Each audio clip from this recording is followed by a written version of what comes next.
Welcome back to the Park Ranger Files.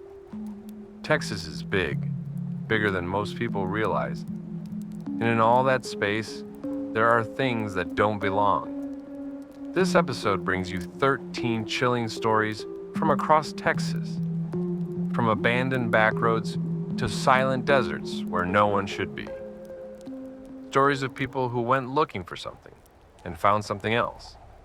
Subscribe if you're ready for real stories that stay with you long after they end. And join as a member if you want access to the stories we don't share with everyone. Story 1. My name is Darlene Hofstede, and I'm a licensed vocational nurse out of Nacogdoches. I've been in healthcare for going on 19 years, so I'm not a person who scares easily. I've sat with people in their final hours. I've seen the body do things in death that most civilians couldn't stomach. I say all of this not to sound tough, but to give you a frame of reference for when I tell you that what I saw in the Angelina National Forest 3 years ago during a solo hiking trip is the only thing in my adult life that has made me feel genuinely bone-deep afraid. Not startled, not spooked, afraid in the way that children are afraid when they sense the world is much larger and stranger than anyone has told them. I had taken 2 weeks of vacation and decided to spend 5 days hiking sections of the Sawmill Trail before driving down to visit my sister in Lufkin. I had done solo trips before, nothing extreme, but enough to feel comfortable. I knew the forest, I had good gear. I brought a satellite communicator and told 3 people exactly where I was going and when to expect me back. I was not a careless person out there. The first 3 days were perfect.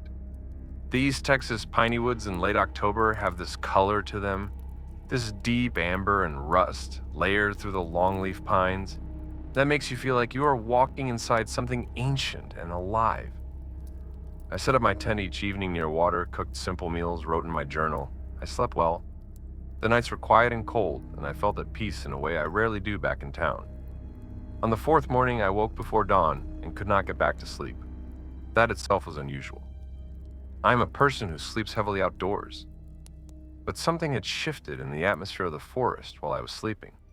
Some quality of the air or sound that I could not identify, but that my body had registered. I lay in my tent in the dark for about 40 minutes, just listening. Nothing alarming.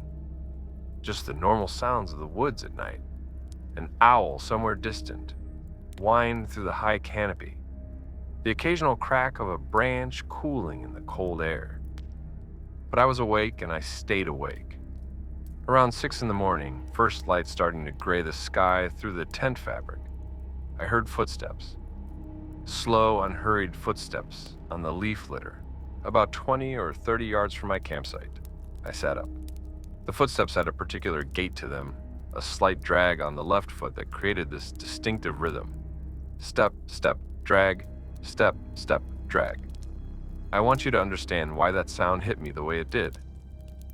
My father had a partial nerve injury in his left leg from a work accident when I was 12. For the rest of his life, until he passed 8 years ago, he walked exactly like that. Step, step, drag. I had not heard that sound in 8 years, and hearing it in the dark of that forest at 6 in the morning made my heart lurch in a way I can't fully describe. Some primal part of my brain said father, and I almost called out. I did not call out. Some other part of my brain, the rational 19-year medical professional part, stopped me. Instead, I reached for my headlamp and unzipped my tent very slowly. The footsteps had paused. I swept the beam through the trees. Nothing. I waited. Then they started again, this time closer. Step, step, drag, step, step, drag, moving in a slow arc around my campsite. And I could see nothing in my light, no deer, no person, no animal shape. The sound was there, but the thing making it was invisible to my beam, or staying just beyond its reach. I stayed crouched in my tent doorway for what I estimate was 10 minutes, while those footsteps circled my camp twice. Then they stopped. The silence that followed was not normal forest silence. It was the kind of silence that happens when everything small and alive has decided to become very still. I packed my camp in daylight, moving fast, and hiked out to the trailhead in about 4 hours. I did not encounter anything else on the trail. But when I got to my car and sat down in the driver's seat, I just sat there in the parking lot for a long time. My hands were on the steering wheel, and I was trying to figure out why that sound of all sounds had been chosen, that specific gait, my father's walk. I do not have an answer for that. I have thought about it for 3 years, and I do not have an answer. The only thing I know for certain is that whatever was walking around my tent that morning was not my father, and it was not an animal. And it was using something that it had learned or found or taken from somewhere I cannot explain to make itself sound like something I loved. I sold my camping gear 6 months after that trip. I have not gone back. Story 2. I drove truck for a living for 12 years. Class A CDL, mostly long haul between Texas and the Southwest. I've logged about 2.5 million miles on American roads, most of them at night. A lot of them through the kind of empty that city people have never really sat with. I'm not a man who gets rattled. My name is Terry Bauckham, and I'm from Odessa, and I need to explain what I found one night in the high desert west of the Chisos Mountains before it eats me alive from the inside. This was not a camping trip. I want to be clear about that because camping stories have a certain shape to them, a beginning, middle, and end, and this doesn't follow that shape. This was a breakdown. I had a trailer with temperature-controlled medical cargo, and my reefer unit went down about 30 miles east of Study Butte on US 170 at roughly 2 in the morning. I pulled over on a dirt turnout, got out to check the unit, no cell service.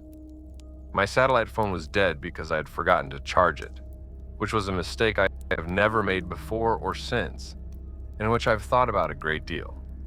So there I was, a broken down reefer on a 2-lane highway in the most remote part of the continental United States, alone at 2 in the morning, waiting for another driver to come by, or for enough bars to appear on my phone to call dispatch. The desert at night in that part of Texas is extraordinary in its emptiness. The sky is enormous. The Milky Way out there is not a smear, it is a structure, a visible architecture above you. I had been out there enough times to appreciate it. I leaned against the cab and looked at the sky and waited.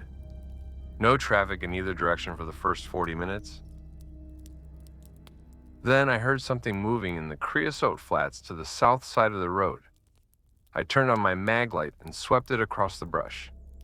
What I saw first was just movement, a rustling in the low scrub about 60 yards out. I figured javelina. They roam out there at night, and they're aggressive enough that I stayed near the truck. I kept the light on the brush and waited for it to move on. It did not move on. It began moving toward me, slowly.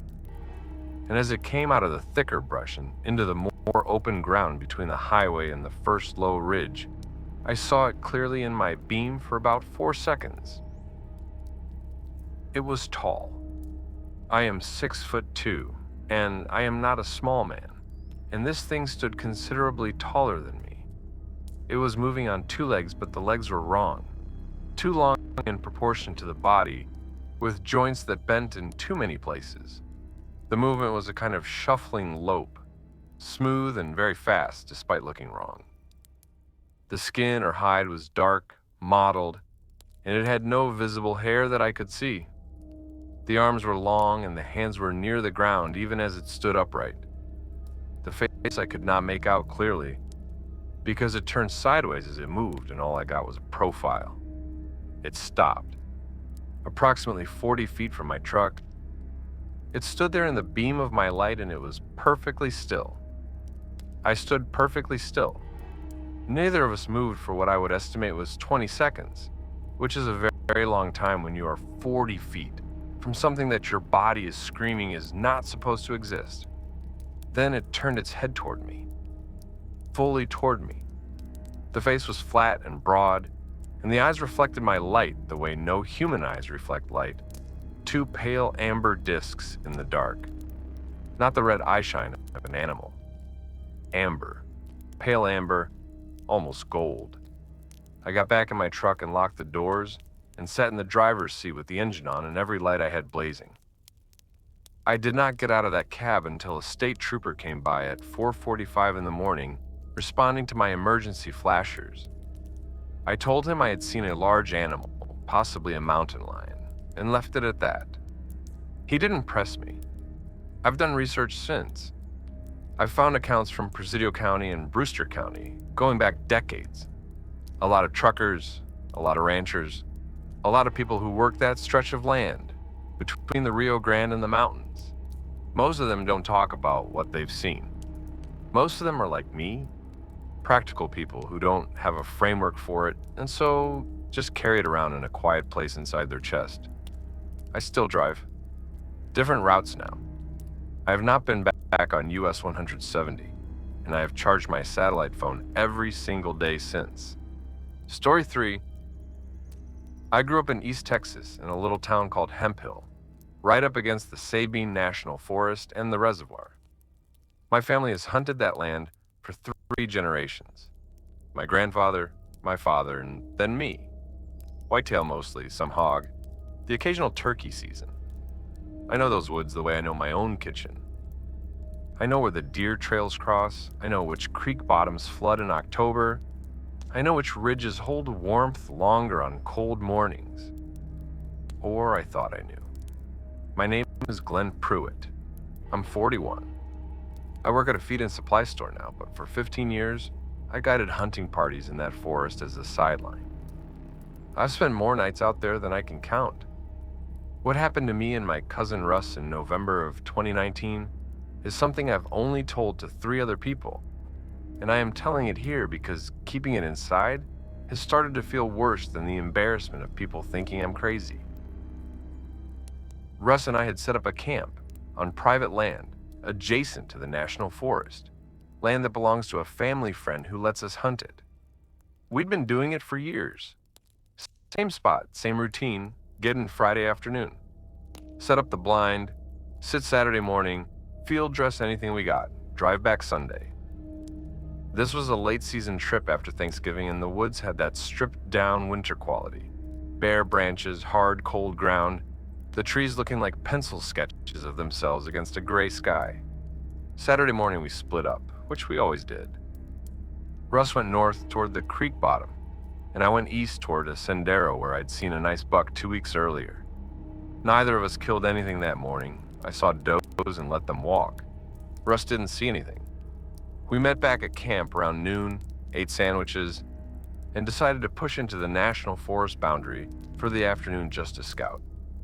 Not to hunt since our lease was the private land, but to walk and look.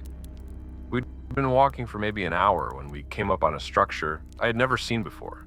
In 25 years of walking those woods, it was a camp shack, maybe 12 by 14 feet, built out of old dimensional lumber that had gone dark gray with age.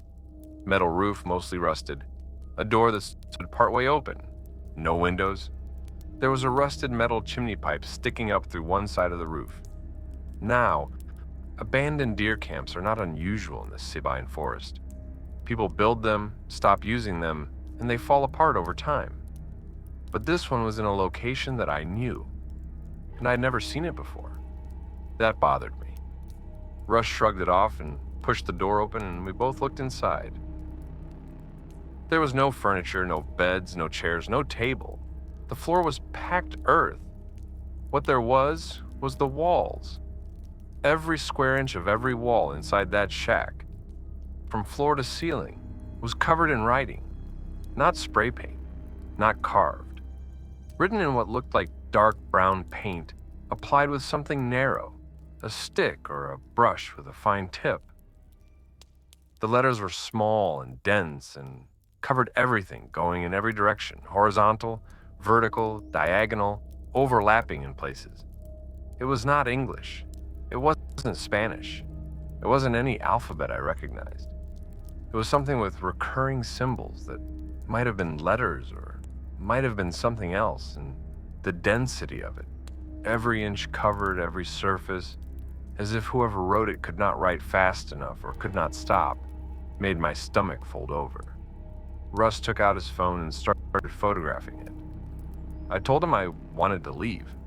He kept photographing.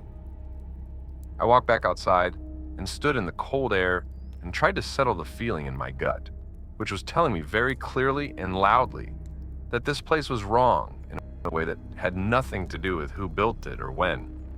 Russ came out after maybe 5 minutes. He was quiet. I asked him what he thought, and he said he didn't know. We walked back to camp without saying much. That night was when it started. I woke up around 2 a.m. to a sound outside the tent, a low, rhythmic sound that I can only describe as chanting. Monotone, quiet, almost below the threshold of hearing, but there. I lay completely still and listened, and the chanting continued for what might have been 10 minutes. Then it stopped. Then something began walking around the tent.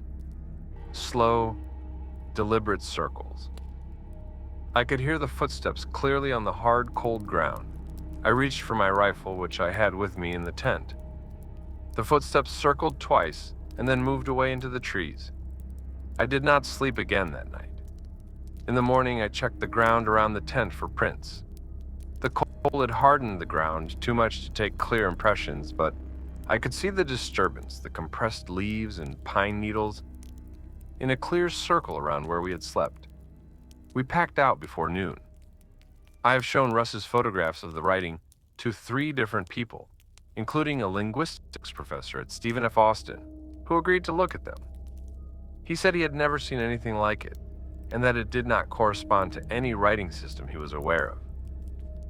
He also said, and this is the part that stays with me, that the density of the text and the apparent lack of any margin or breathing room in the arrangement was consistent with what he had seen in historical accounts of certain types of obsessive or trance state writing.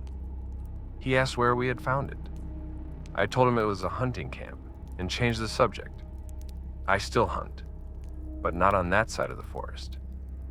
And I've told the family friend whose land we use that if anyone ever builds a structure on his property without his permission, he should call me immediately and not go near it himself. Story 4. Something under the reservoir. I want to preface this by saying I am the last person who believes in supernatural things. My name is Adrian Voss. I'm a structural engineer. I live in Austin, and I approach the world through data and observable evidence. I voted for better zoning laws twice in a row, and I have a subscription to a science magazine. None of that prevented what happened to me from happening, and none of it has helped me explain it in the 4 years since. My girlfriend at the time, whose name I'm leaving out at her request, and I had rented a small cabin on a private lake about an hour northwest of Austin, near the Highland Lakes chain. It was a long weekend, nothing special, just some time off. We brought kayaks. The plan was to paddle during the day and grill at night and do very little else. The lake was small, maybe a quarter mile across, with limestone bluffs on the far side, and a flat weedy shore where the cabin sat.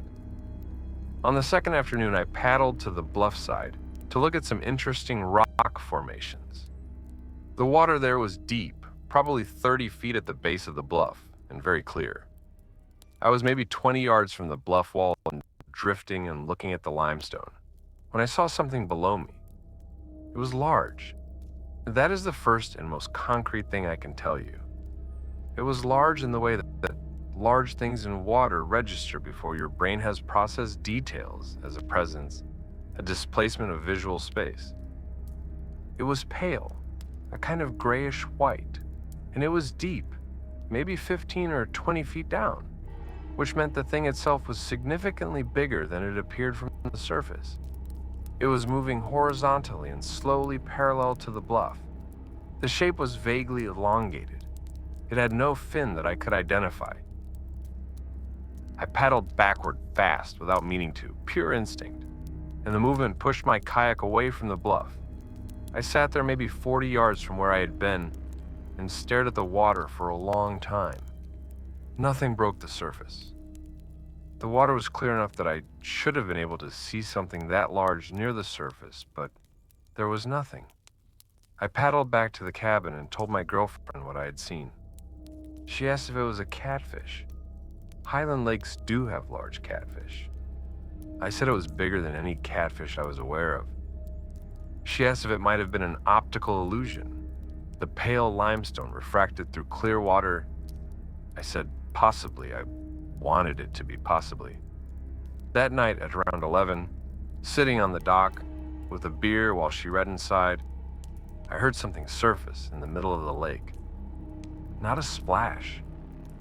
A sound like a very slow exhalation, like something breathing out after holding its breath for a long time. A low, wet sound. I shone my flashlight out across the water, and the beam didn't reach the middle of the lake clearly. I saw ripples expanding from a point roughly in the center, then nothing. In the morning, we went into the small town nearby for coffee, and I asked the woman at the diner casually if the lake had any notable wildlife. She looked at me in a way I found interesting. A pause before answering, a slight hesitation, before saying that people caught bass and catfish mostly. I asked if anyone had ever reported seeing anything unusual in the water. The pause again. Then she said something that I have turned over in my mind many times. She said, "Some of those lakes go down a long way into the limestone. You don't always know what settled into them when they were formed." I don't know what that means precisely, but limestone aquifer country in Texas is networked with underwater cave systems, sinkholes, ancient passages. The lakes are surface expressions of something much deeper and much older. I'm a structural engineer. I understand geology. And I still cannot tell you what I saw in that water. What made that sound, or what the woman at the diner was choosing not to say. We cut the trip short by a day. The lake sits there, and I have not been back, and I find I have no desire to return. Story 5. It followed me home from the Davis Mountains. This is going to be a long one, and I'm not going to apologize for that because every part of it matters. My name is Caleb Richter. I'm 29, I was 26 when this happened, and I'm a high school track coach in Fort Stockton. I grew up in this part of Texas, and the Davis Mountains are essentially my backyard. I've hiked every trail in Davis Mountains State Park multiple times. I've camped up there probably 40 or 50 nights over the course of my life. I knew that country. I thought I was fluent in it. In late July of 2021, I did a solo overnight on a route that went up through a canyon I won't name specifically, up to a ridge and back down. It was hot, over 100 degrees during the day, but I hiked in the evening and set up camp at dusk, when the desert cools fast. The high desert at night in the Davis Mountains is cold, even in July. The sky is unbelievable. It is one of the darkest places in the lower 48. I set up at the head of the canyon on a flat rock shelf, good view of the stars, no trees, open ground. I watched the Milky Way for a long time before sleeping. Nothing unusual. Perfect night. I woke somewhere around 3 because the quality of the silence had changed.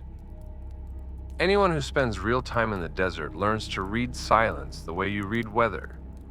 The desert at night has layers of sound, insects, wind, the occasional coyote far off. When those layers go quiet, it means something has moved through and pressed them flat. I lay still in my bivvy and listened. For maybe 2 minutes there was absolute silence. Then from the canyon below me, from the darkness at the bottom of the slope, there came a sound I cannot accurately describe in writing. The closest I can get is this. Imagine a coyote call.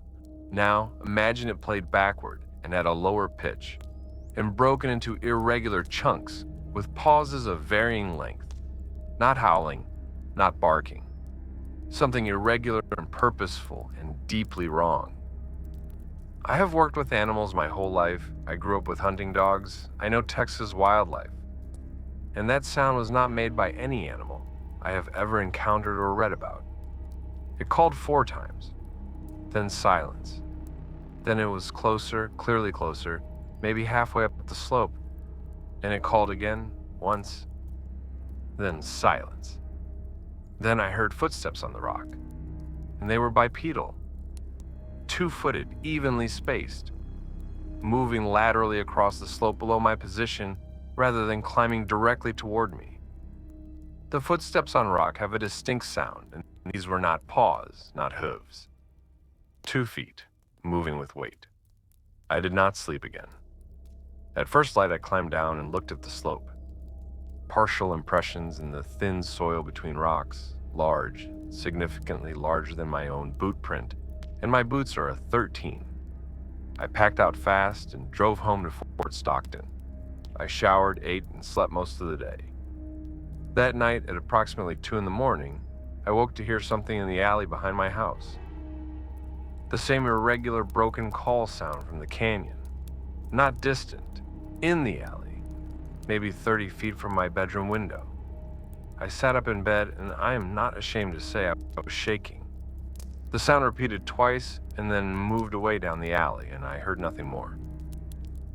In the morning, I went out and looked at the dirt strip in the alley, and there were no prints I could identify clearly. It happened again 2 nights later, different time, around midnight, and then nothing for a week. And then once more, the night I came back from a track meet in Alpine. A single call from the empty lot across the street, and then it stopped completely. I don't have a theory that satisfies me. I've heard the word skinwalker used in connection with this part of Texas, with the whole Trans-Pecos and Southwest Desert region. I am not Navajo. I don't have a cultural relationship to that concept, and I'm hesitant to attach a name from one tradition to something I experienced in a different place and context. What I know is this: something was in that canyon. It followed me back to town, and it visited my neighborhood 3 times before deciding it was finished with me, or before getting what it came for. I don't know which of those possibilities frightens me more. Story 6. I've been doing taxidermy for 22 years. My shop is outside of Kerrville in the hill country, and I process probably 200 to 300 deer a year, plus assorted other animals. I have handled more animal carcasses than most people see in a lifetime, and I do not have a squeamish bone in my body. I say that because what I found in those cedar breaks outside of town in the fall of 2020 did not disturb me because of the gore. It disturbed me because of the arrangement. My name is Patsy Mullins. I'm 53. I was out scouting a piece of land with a client of mine, a rancher named Garrett, who had some acreage south of town he wanted evaluated for deer population before the season opened. We were walking a sendero cut through dense cedar when we came across the first one. It was a deer, a mature doe. She had been, and I'm using technical language here intentionally, she had been field dressed but not harvested. The hide was intact. The animal had not been gutted in the field. She had been opened and her internal organs had been removed, and then the cavity had been closed again with the hide pulled back over it and the legs arranged. Arranged deliberately. Front legs folded beneath the body as if she were at rest, head laid out straight, eyes closed or sunken, in a clearing in the cedar that had been partially cleared of deadfall in a ring around her. The clearing was roughly circular, maybe 12 feet across. The deadfall had been stacked at the perimeter in a low, even border. I have been processing deer for 22 years, and I have never seen anything like what had been done to that animal. The technical skill involved in removing the organs through a minimal incision and then repositioning the hide so neatly was considerable. This was not random. This was not a coyote or a bear. This was someone who knew exactly what they were doing. Garrett and I looked at each other, and neither of us said anything for a moment. Then he started moving, and I moved with him, and we went about 40 yards through the cedar and found the second one. Another doe, same treatment, arranged in the same position, in another cleared circular space, 12 feet across, deadfall stacked at the perimeter. The circles were placed, I would estimate, 30 to 40 yards apart. We found 4 in total over about a quarter miles of the sendero. All field dressed in the same precise way. All arranged in these cleared circular spaces with the deadfall borders. Garrett called the sheriff. Deputies came out and photographed everything. One of the deputies told me quietly that they'd had reports from 2 other properties in the area over the past 2 years of similar arrangements, and that no one had ever been caught or identified. He said it like it was an annoyance, a neighborhood nuisance. It did not feel like a nuisance to me. I've thought about those arrangements a great deal.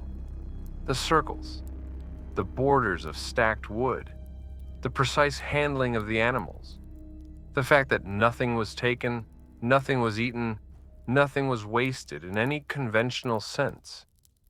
It had the quality of something performed, something intentional, at a level beyond what I can classify as hunting or poaching or even cruelty. It had the quality of ritual. I do not go into those cedar breaks after dark. I have told Garrett the same. Whatever is using that land for its purposes is still out there, and the county has never had an answer for it. And I have come to accept that they are not going to find one. Story 7. I do not want to give my real name. I will tell you my first name, which is Renata, and that I'm 44 years old, and I work in healthcare administration in El Paso. I have a husband and 3 children. I have lived my entire life on the Texas-New Mexico border, and I know the Chihuahuan Desert the way you know a yard you grew up in. I'm telling this story because my eldest daughter asked me to, and because she is right that it should not just sit in me anymore. In September of 2018, I drove alone from El Paso to visit a friend in Marfa. My husband was with the kids. I made the drive in the afternoon, got to Marfa by evening, had dinner with my friend, and left the next morning to drive back.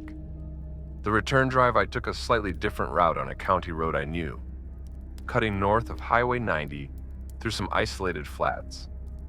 I had made this drive before, about 30 miles from Marfa, on a completely straight section of road with flat salt desert on both sides and mountains visible in 3 directions. I saw a figure standing on the right shoulder of the road about a quarter mile ahead. At that distance in the desert light, it appeared to be a person. I slowed as I approached because there is no reason for a person to be standing on the shoulder of a county road in the middle of the salt desert at 9 in the morning, with nothing around for miles in any direction. As I got closer, I could see it was a tall figure, very thin, in dark clothing, standing very still facing the road. I slowed more. The figure did not move as I approached. When I was perhaps 150 feet away, I could see that the proportions were wrong. The figure was too tall and the limbs were too long and the head was too large for the body. I slowed to nearly a stop, and at that moment, the figure turned its head toward my car and I saw the face. I cannot describe the face in a way that will communicate what I felt looking at it. The geometry was wrong. It was like looking at a face that had been assembled from the correct components in the incorrect proportions and arrangement. Eyes too wide apart, a mouth in the wrong position, a forehead that went too high, a color that was not any color a human face should be. I drove. I put my foot on the accelerator and I drove, and I did not look in the rearview mirror for a full minute because I was afraid to see it still standing there. When I did look back, the road was empty.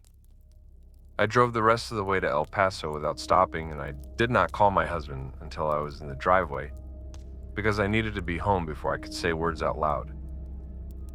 In the Chihuahuan Desert, in the border region of Texas and New Mexico and Chihuahua, there are old stories. My grandmother told some of them. Stories about figures that appear on roads that take shapes that are almost right, that look human from a distance but wrong up close. She called them by a name in Spanish that I will not repeat here because she was firm that speaking the name draws attention. She said they are ancient and they have been in the desert longer than anyone can trace, and that the most important thing when you encounter one is to not let it see you looking at it too long. I know I looked too long because I slowed the car and tried to understand what I was seeing, and it turned its head and it looked back. I have had nightmares since that morning that are not nightmares exactly, but feel more like visits. In them, I'm standing in the salt flat, and the figure is walking toward me very slowly, and the distance between us never changes no matter how fast I run.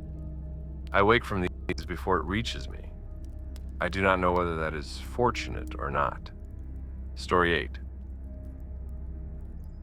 My father used to say that the piney woods of East Texas are not just a place, they're a living thing, and a living thing that doesn't necessarily take kindly to being walked through by people who don't understand what they're walking through. He grew up in Hardin County, and he said this like someone who had learned it firsthand, not from a book or a story. He never elaborated much. After what happened to me in the big thicket in the spring of 2017, I understand why he kept it short. My name is Stuart Garland. I'm a former Army Ranger, 2 tours Afghanistan, 1 Iraq, 10 years total service, currently working in private security out of Houston. I am giving you that background because I want you to understand that when I say I was frightened, I am saying something significant. I have been in places where people were actively trying to kill me. I have a reasonable and calibrated sense of fear.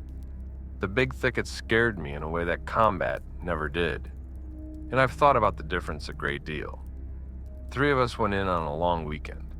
Myself, a former colleague named Bobby Hatch, and a mutual friend called Dennis Pryor, who was ex-Navy. We were all in our mid-30s, all experienced outdoorsmen, all competent in the field. We went into the Natchez bottom section of the preserve on a paddling and camping trip, planning to float a stretch of the Natchez River and camp on the banks for 2 nights. The first night was uneventful. Good camping, good fire. We slept well. The second day's paddling took us through some beautiful, dense bottomland, and we set up on a high sandy bank, about 4 miles from our planned takeout. Good sight, clear sky. We ate well and talked and had what felt like an easy night coming. Sometime after 2 in the morning, Dennis woke us. He was sitting up and pointing north across the river. There were lights in the trees on the far bank, not one light, 4 or 5 of them, moving independently of each other, bobbing slightly, at roughly eye level if you imagine a standing person, white-yellow in color, moving slowly through the timber parallel to the river. They were not flashlights. Flashlights project a beam. These were spherical, self-contained, casting very little light on the surrounding area. Bobby whispered that it was people, fishermen probably, with lanterns. Dennis said he didn't think so because the lights were not in a group and not moving like people moving together through woods at night. They were moving too smoothly, and they were spread out over maybe 100 yards of riverbank. We watched them for what I estimate was 10 minutes. During that time, they moved slowly upstream, almost exactly parallel to our position. We stayed quiet. Then they stopped. All of them. And for maybe 30 seconds, they were stationary in the trees across the river. Then something moved on our bank. Behind us, in the woods above the sandy shelf where we were camped, heavy movement, something large, breaking brush and snapping branches, moving fast. The 3 of us were on our feet instantly, and I had my hand on my rifle before my brain had finished processing the sound. Whatever was moving in the brush behind us moved rapidly to the south and away, and the sounds faded into the darkness. When I turned back to the river, the lights across the water were gone. We did not sleep again. In the morning, we broke camp early and paddled out. We did not discuss the lights on the drive back to Houston until Bobby brought them up about an hour into the drive. None of us had an explanation. Bobby had grown up near Beaumont, and he said his grandmother had called them the ghost lights of the thicket, and that they had been seen in that region for longer than anyone could document.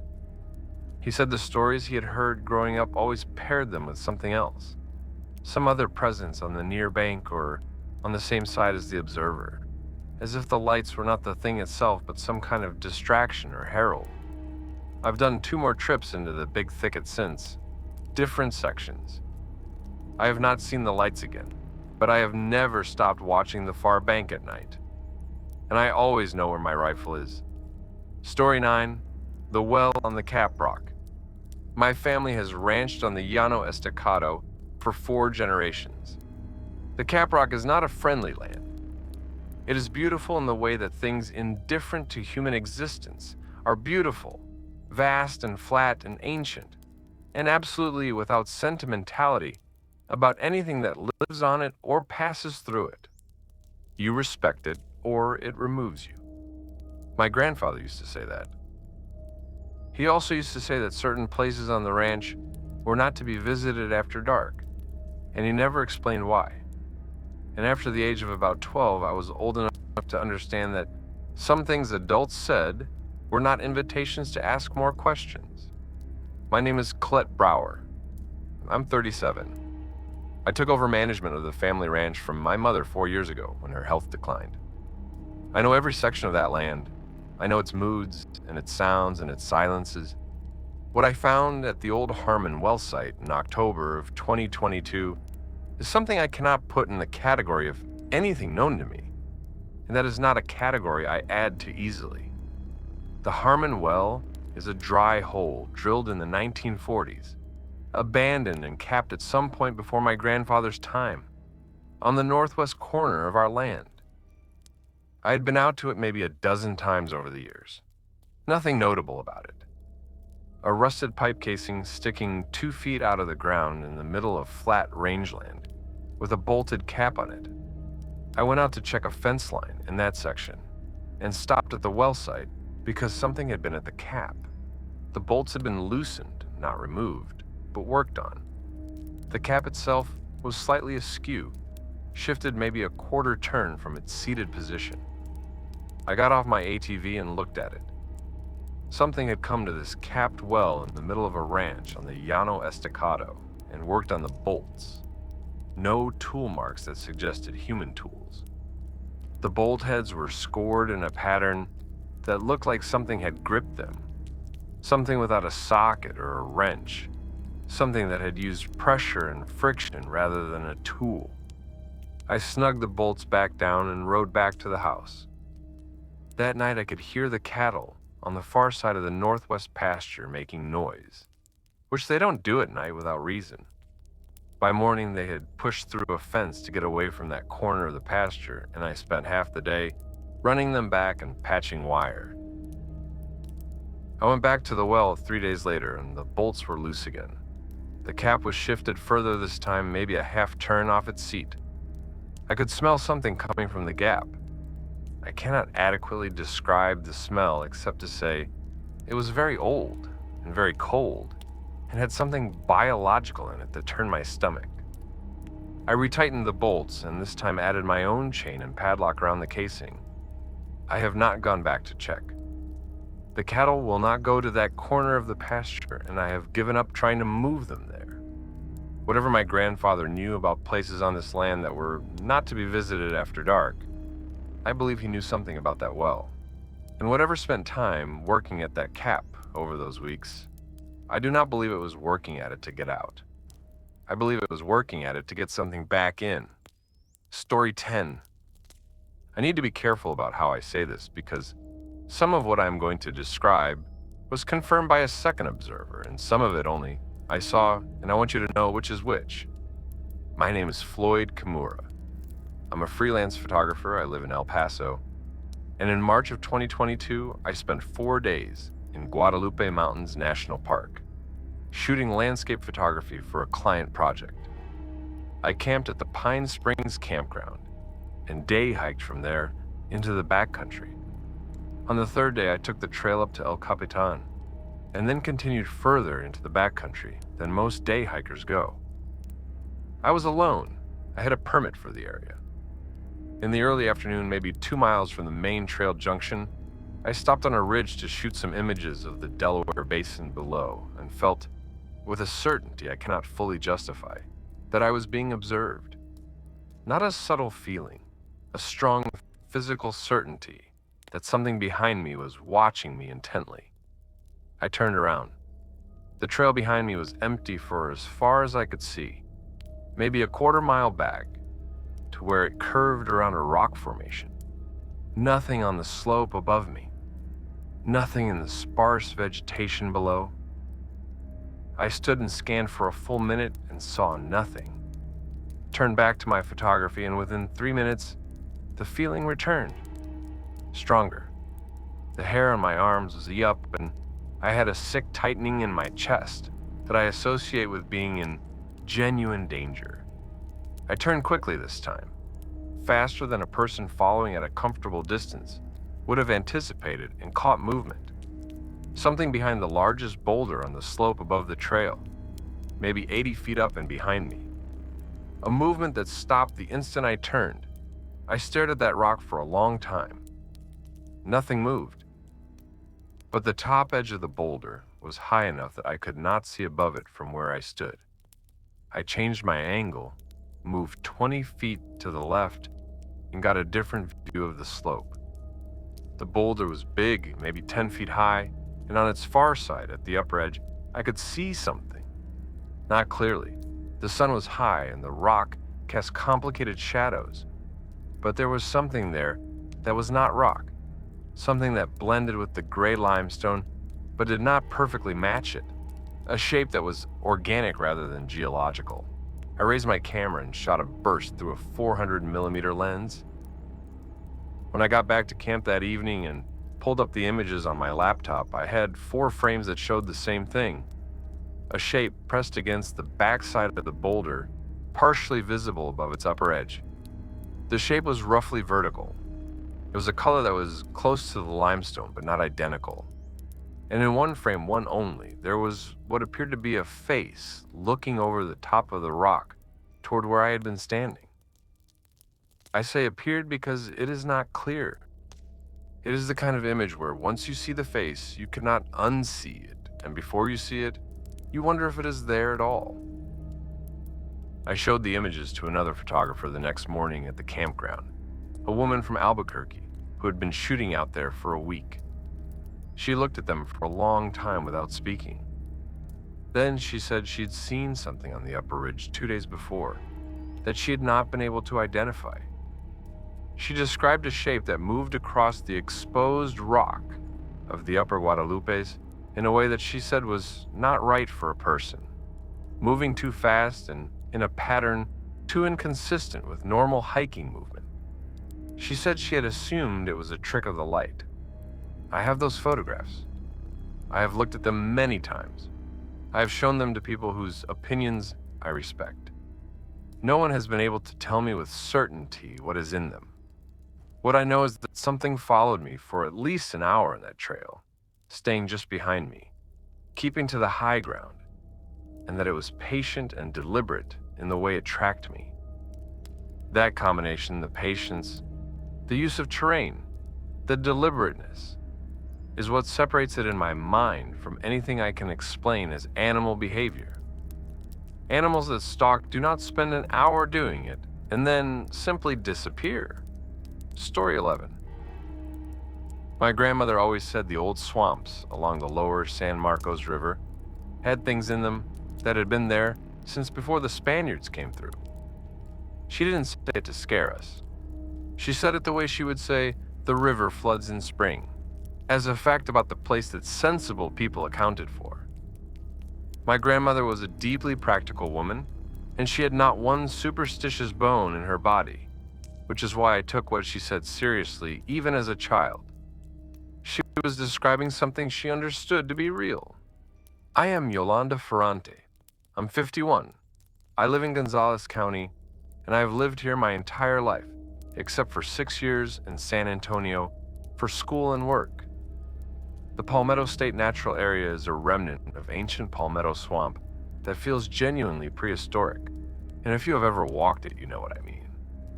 The palmettos grow dense and low. The light goes green and strange under the canopy, and the air smells old in a way that doesn't smell like rot, but like something living that predates the current order of things. I went there with my daughter Mia, who who was 22 at the time, for a day hike and picnic on a Saturday morning in June of 2021. We have been going there since she was a little girl. We know the main trails well. We're not adventurous hikers, we stay on the paths. We bring water and sunscreen and good shoes, and we are home for dinner. At about 11 in the morning, we stopped on a boardwalk section over a slough to eat some fruit and watch the dragonflies. The slough was still and dark and full of lily pads, and we could see turtles on logs in the distance. It was a beautiful morning, peaceful in the specific way the palmetto swamp is peaceful, which is quietly ancient rather than gently suburban.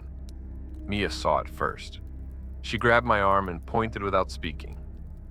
In the dark water on the far side of the slough, maybe 40 feet away through the palmettos, something was moving very slowly through the water, submerged except for what I initially took to be a log, but which was moving at a slight angle that no current in that still water could explain. I looked more carefully, and what I had taken for a log was a head. A large head, smooth and dark, moving at the surface in a slow arc that turned it toward the boardwalk.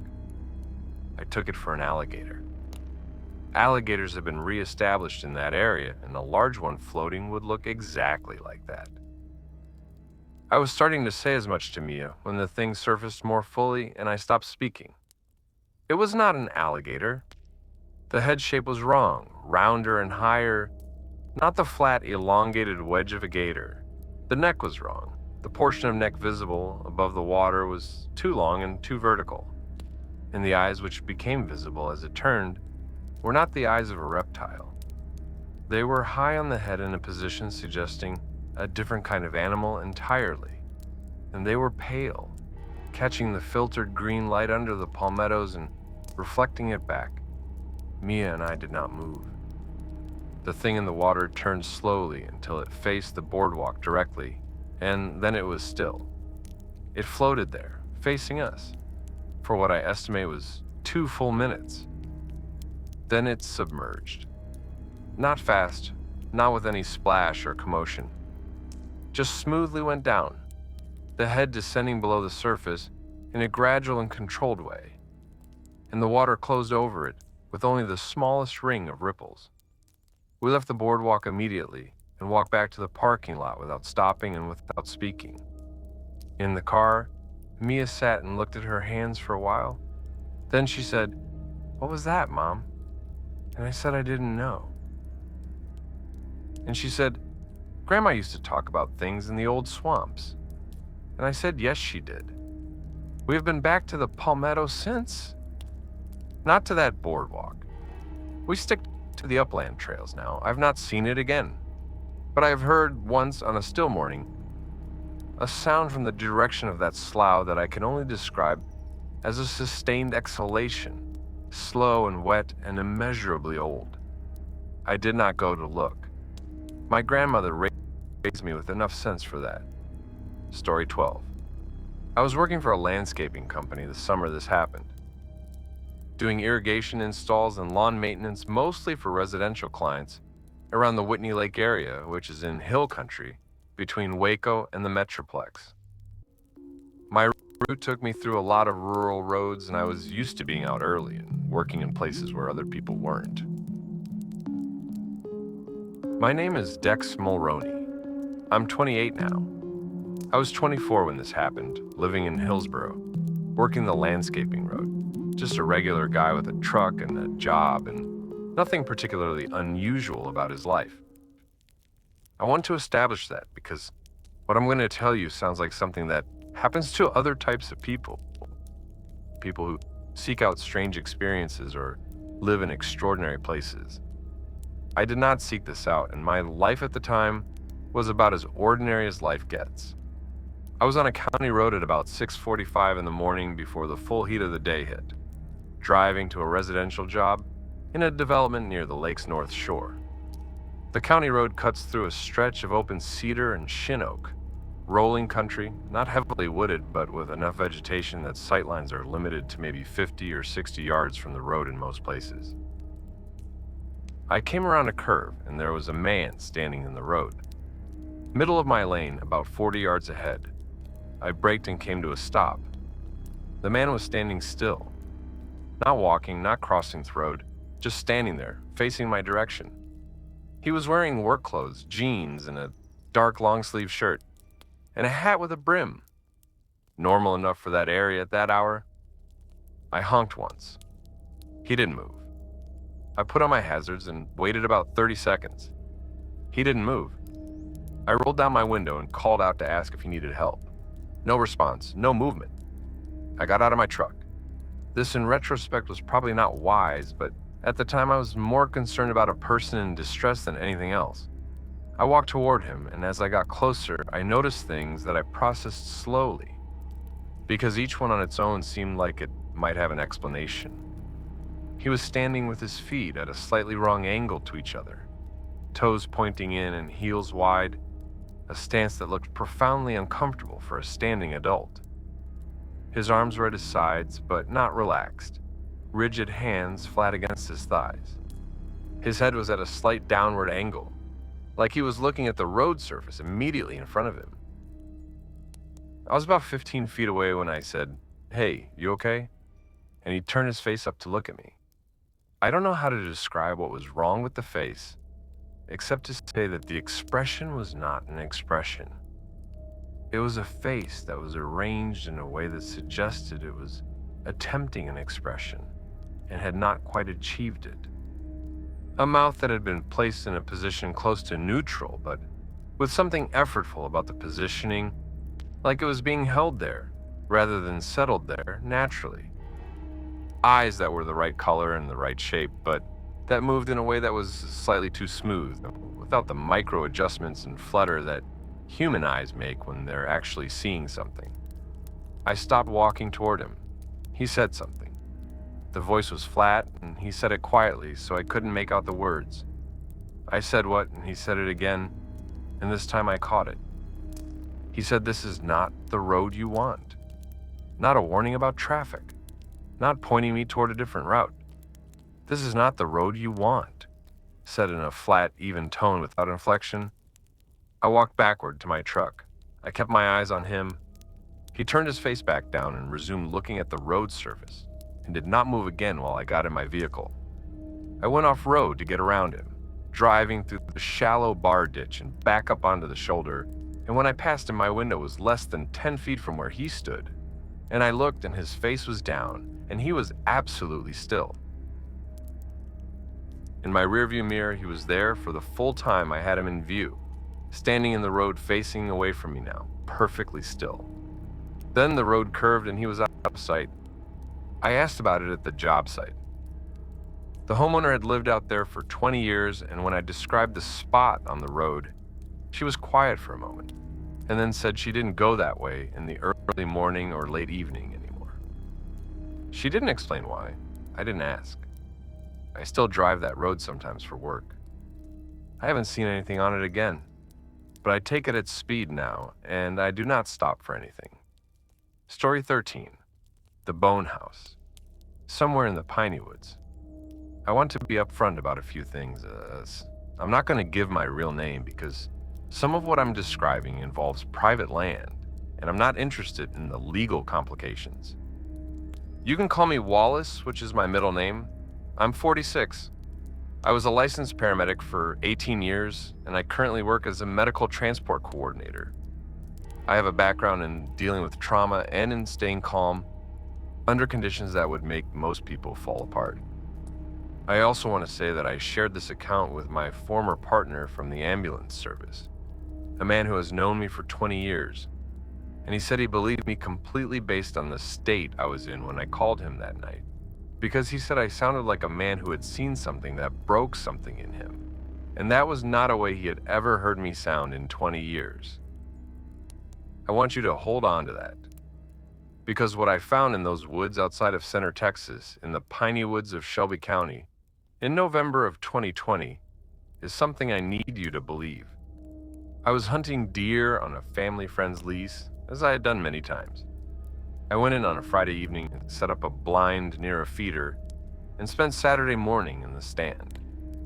I didn't see much and decided in the early afternoon to walk the property line on the western edge which I'd never fully walked, just to scout and to stretch my legs after sitting all morning.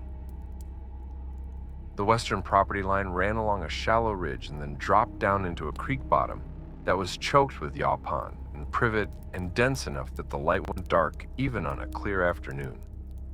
I was picking my way through the bottom, following what might have been a game trail when I smelled it. A heavy, sweet, and wrong smell that I recognized from my medical career. Decomposition. Not fresh, not acute, but there. Coming from ahead and slightly to the right. I pushed through the last of the dense brush and came into a small clearing in the creek bottom, and I stopped. The structure in the clearing was not large, maybe 8 feet across, and it was not built in any conventional sense. It had been constructed from bones, large bones, cattle bones, mostly by the size of them, and deer bones, ribs and femurs, and vertebrae and skulls, assembled into a rough sphere with spaces between the elements. The whole thing was tied or lashed together with what appeared to be sinew or rawhide. It stood about 4 feet high at its apex. The skulls, and I counted at least 11 of them from where I stood, were placed at regular intervals around the structure with their faces pointing outward. Both cattle skulls and deer skulls, and what I believe were hog skulls, and in the front of the structure, facing roughly south toward where I stood, a skull that was larger than the others and that I could not immediately identify, smooth-browed and long-faced, positioned at the apex of the structure. There was a hollow interior. I could see it through the gaps between the bones. Something dark was at the center of the hollow, a bundle or a mass, but the interior was too dark to see clearly in the failing afternoon light. I did not approach it closer. Every professional instinct I have said, stop there. Something about the arrangement of the structure, the outward-facing skulls, the placement of the largest skull at the position pointing toward the approach, communicated very clearly to the animal part of my brain that this was not something I should be near. I stood at the edge of that clearing for a period of time I cannot reliably estimate, because I have no clear memory of the time between seeing the structure and beginning to move backward. I have a gap. I don't know if I stood there for 30 seconds or 5 minutes. The next clear memory I have is being back in the dense brush, moving fast toward the property line. When I got back to my blind, I called my former partner from the ambulance days. He can tell you how I sounded. I broke down camp while still on the phone with him and drove out that evening. I did not report it. To whom would I have reported it? I told the property owner, a man in his 60s, and he went pale and said he hadn't been in that creek bottom in years and that his grandfather had told him to keep out of it. He said his grandfather had said the same thing that my grandmother had grown up hearing in East Texas, that certain ground belonged to things that had been there a long time, and that smart people left that ground alone. The largest skull I couldn't identify. I have thought about it many times. I have a solid background in anatomy from my medical career, and I have spent time around animals in 2 decades of hunting. I have looked at reference images. I have not found a match. The shape was wrong for any animal I know, and it was positioned at the front of the structure, at the place of prominence, facing south toward the gap in the brush that was the only way in, as if it had known which way someone would come from. I don't go back. The property owner has since sold the land, and I do not know if whoever bought it has walked that creek bottom yet. I hope they haven't, and if they have, I hope they stopped where I stopped. Some things in this state have been here for a very long time, long enough to make a home out of what they find, long enough to know when someone is coming before they arrive, long enough to arrange themselves in a way that says, clearly and without any ambiguity, that this place is not for you. I listened. I came home. I count that as the best decision I have made in my adult life. That's it for this episode of the Park Ranger Files. 13 accounts.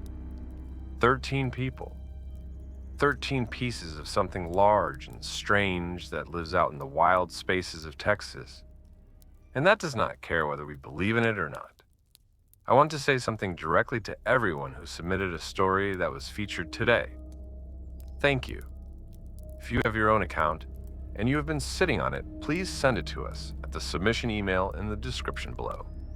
We read every single one. And to our listeners, new and returning, if this episode got to you the way I hope it did, please consider supporting the channel by subscribing if you haven't yet and hitting the like button.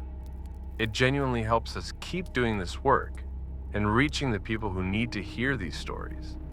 We are an independent channel running on nothing but the support of an audience that believes this material matters. Your subscription is the thing that keeps the lights on and keeps us going. We just launched our membership program, and if you want to go deeper with us, early access to episodes, bonus content, listener discussions, and direct access to submit your story for priority review, join us through the channel membership button. The community we're building there is something I'm genuinely proud of, and I want you to be part of it. Leave us a comment telling us, we're in Texas, you've had an experience you can't explain. Or tell us which of these 13 stories hit you hardest and why. We read every comment and we use your responses to shape upcoming episodes. Your engagement is not decoration. It is the conversation we are trying to have. We will be back soon. Until then, stay on the marked trails. And if something in the dark sounds like someone you love, do not call back. Park Ranger Files. Real people. Real darkness.